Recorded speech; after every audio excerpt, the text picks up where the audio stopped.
Top quality और consistent performance के लिए सिर्फ सिल्वर पंप नाम याद रखना। રાજ્યમાં નવા શૈક્ષણિક સત્રની તો શરૂઆત થઈ ચૂકી છે, પરંતુ વિદ્યાર્થીઓ ભણે કેવી રીતે તે મોટો સવાલ છે, કારણ કે મોટા ભાગના ધોરણોમાં એક વિષયના પુસ્તકો જ વિદ્યાર્થીઓ પાસે નથી પહોંચ્યા। શાળાઓમાં નવું શૈક્ષણિક સત્ર શરૂ થતાં જ પાઠ્યપુસ્તકોની અછતની ફરિયાદો ઉઠી રહી છે। આમ તો અનેક વાલીઓ શાળાઓ શરૂ થતાં પહેલાં જ પુસ્તકો લેવા માટે પુસ્તક વિક્રેતાઓને ત્યાં પહોંચી જતા હોય છે, પરંતુ હાલ પરિસ્થિતિ એ છે કે વાલીઓ રોજ સ્ટેશનરી શોપના ધક્કા ખાઈ રહ્યા છે, કારણ કે કોઈ પણ ધોરણના વિષયનો સંપૂર્ણ સેટ વાલીઓને મળ્યો જ નથી।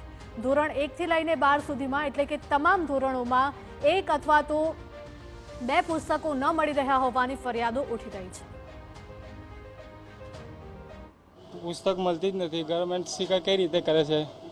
ધોરણ ચોથાની હિન્દીની હજુ સુધી આવી જ નથી, અને સાતમાની હિન્દીમાં બી કટિંગમાં માલ આવે છે।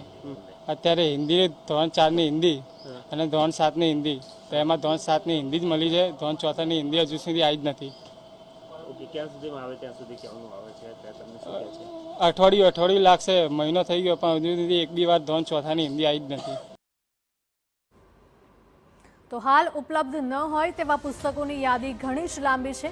ધોરણ 1 થી 3ના ગુજરાતી માધ્યમમાં ગુજરાતી વિષયનું જ પાઠ્યપુસ્તક ઉપલબ્ધ નથી, તો અંગ્રેજી માધ્યમમાં પણ ધોરણ 1, 4 અને 5 તથા 8ના ગુજરાતી વિષયના પુસ્તકો ઉપલબ્ધ જ નથી।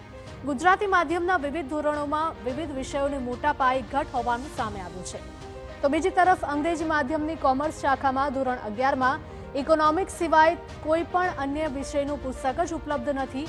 પુસ્તકોની આટલી ઘટ વચ્ચે વિદ્યાર્થીઓ કેવી રીતે ભણશે તે સૌથી મોટો સવાલ છે। પુસ્તક વિક્રેતાઓનું પણ કહેવું છે કે પુસ્તકોની કિંમત તો નજીવી છે, પરંતુ તેના માટે રોજે રોજ ધક્કા ખાઈને વાલીઓ પરેશાન થઈ ચૂક્યા છે।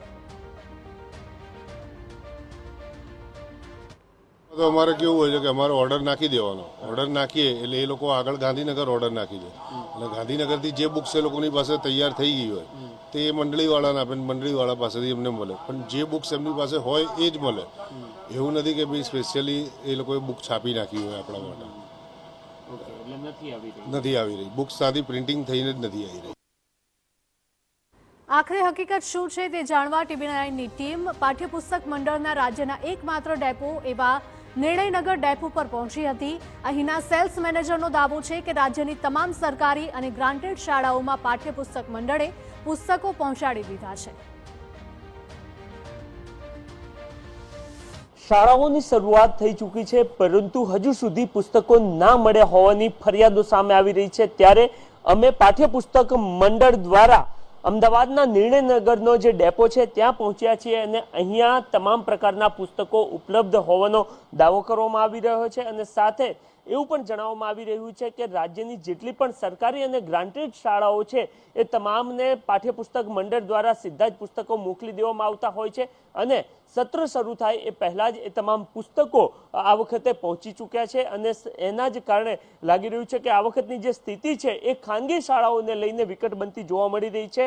અહીંયા ડેપોના ઓફિસર આપણી સાથે છે, એમની સાથે વાતચીત કરીએ। સર, શું કઈ સ્થિતિ છે? તમામ પુસ્તકો ઉપલબ્ધ છે કે કેમ? કારણ કે અમદાવાદના વિવિધ બજારોમાં અમે ફર્યા છીએ, લોકો ફરિયાદ કરી રહ્યા છે પુસ્તકો નથી મળી રહ્યા। ના, પાઠ્યપુસ્તક મંડળના સેલ ડેપો ખાતે તમામ પ્રકારના પુસ્તકો હાજર છે।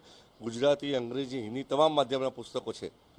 જે લોકોને બજારમાંથી પુસ્તકો ના મળે તે અહીંયા સેલ ડેપો ખાતે આવીને પુસ્તકો લઈ શકે છે। ઓકે, એટલે આ ખાલી એકમાત્ર જગ્યા છે કે જ્યાંથી મળી રહેશે, કે પછી બીજી કોઈ જગ્યા પણ વ્યવસ્થા છે? અને કેવી રીતના, મતલબ તમામ લોકો આવી શકે, શાળાઓ આવી શકે, કે શું કઈ વ્યવસ્થા કરી છે? પાઠ્યપુસ્તક મંડળની પોતાની આ એકમાત્ર જગ્યા છે જ્યાં આગળ શાળા, સામાજિક સંસ્થાઓ, વાલી અને વિદ્યાર્થીઓ આવીને લઈ જઈ શકે છે। ઓકે, તો પાઠ્યપુસ્તક મંડળ દ્વારા એકમાત્ર આ જગ્યા છે એ તૈયાર કરવામાં આવી છે, અને ત્યાંથી તમામ લોકો, એટલે કે ચાહે શાળા હોય કે પછી વિદ્યાર્થીઓ હોય, એમને રાહત દરે એટલે કે લગભગ 12% ડિસ્કાઉન્ટ સાથે એમને અહીંયાથી પુસ્તકો ઉપલબ્ધ છે। પરંતુ સ્થિતિ માર્કેટમાં એ પ્રકારની જોવા મળી રહી છે કે જ્યાં ખાનગી એટલે કે જે પ્રકાશનો અથવા તો જે સ્ટેશનરી વાળા છે એમના સુધી પુસ્તકો ના પહોંચ્યા હોય, અથવા તો જે ચેન છે સપ્લાયની એમાં કોઈ ખામી હોય કે પછી બીજી કોઈ બાબતો હોય, ખાનગી શાળાના વિદ્યાર્થીઓ સુધી પુસ્તકો ના પહોંચ્યા હોય એ પ્રકારની સ્થિતિ જરૂર જોવા મળી રહી છે। કેમેરામેન નિલેશ વગોરા સાથે નરેન્દ્ર રાઠોડ, TV9 અમદાવાદ।